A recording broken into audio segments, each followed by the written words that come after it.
My question is that are the fish eating habits of all the Keralites, all the Bengalis, all the Odiyas, all the Sri Lankans, are they just not valid at all? Is just the fish eating habits of Americans and Europeans of any validity? The biggest challenge, which I think is because the representation of people who are making the movies, representation of people who are getting on videos or writing books is so heavily American or European focused. So 330 million Americans and 800 million Europeans, they sort of control all of the narrative which is around climate change. And I'm not saying that they mean bad.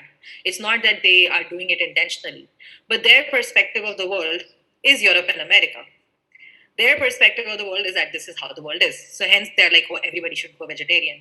While there's 1.4 billion Chinese who eat in a very different manner. For instance, in China, a way of fishing and rice growing is very common, wherein they flood their lands with water, and it's like low-lying areas of the southeastern China. They grow rice there, and they also grow fish in it. And it's actually a very sustainable way of growing like sort of rice and fish together. This happens in China. It also happens in the Mekong region in Laos. It happens in certain part of like Vietnam also, and hence the food, the diet that they eat is very heavily rice and fish based. So, is eating fish bad? A large part of the world, fishes are sourced by the local fishermen. Like this happens in Goa. This happens in Bengal. This happens in Odisha. My question is that are the fish eating habits of all the Keralites, all the Bengalis, all the Odiyas, all the Sri Lankans, are they just not valid at all?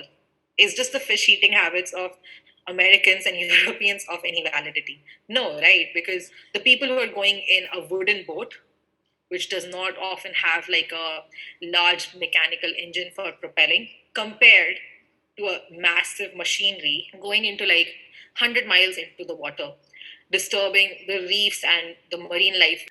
Are these two people the same? No. These two impacts are not same. But when we talk about that fish is unsustainable, that singular sentence, that means that the fish eating habits of all the Odiyas, all the Bengalis, all the Malayalis has no weightage at all. And that's my problem with general climate narrative, that we only see the world of US and Europe.